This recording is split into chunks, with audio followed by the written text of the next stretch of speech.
এখানে উপস্থিত সকলকে আমার বিনম্র শ্রদ্ধা প্রণাম। ছোটদের ভালোবাসা জানিয়ে একটি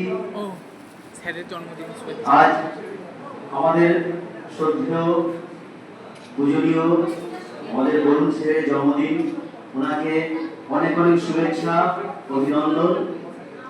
আজ আমরা স্যারের হাতে একটি আমাদের ছোট্ট উপহার তুলে দেব এবং চন্দন বাবুকে অসংখ্য ধন্যবাদ এত সুন্দর অনুষ্ঠানে আয়োজন করার জন্য।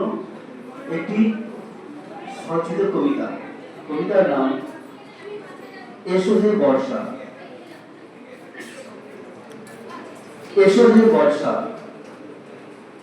কঠোর গ্রীষ্ম পেরিয়ে অসহ্য গরম, অস্বস্তি, মন ব্যাকুল, হৃদয় ছাড়িয়ে গ্রীষ্মের প্রকোপে খেয়ে ঘুমিয়ে শান্তির অভাব, কাজে গতি নেই, মন অলস উদাসীন। এসো হে বর্ষা, নদী নালা, খাল বিল, পুকুর ডোবা, জলাশয় ভরিয়ে তোলো কানায় কানায়। প্রকৃতি হয়ে উঠুক সতেজ, প্রাণোজ্জ্বল, অপরূপ সুন্দর, মন মাতোয়ারা। পশু পাখি ফিরে পাক নবজীবন, সমাজের হোক কল্যাণ অগ্রগতি। কোকিল, শালিক, বক, কাকাতুয়া, টিয়ার ডাকে ভরে উঠুক প্রকৃতি।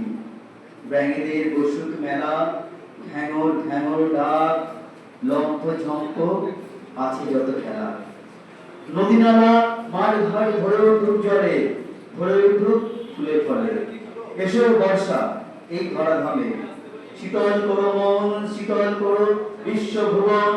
তোমার অপেক্ষায় ধানের সবুজ চারা গাছ, তোমার অপেক্ষায় চাষিদের বসে থাকা, তোমার অপেক্ষায় প্রকৃতি আগামীর পথ চলা।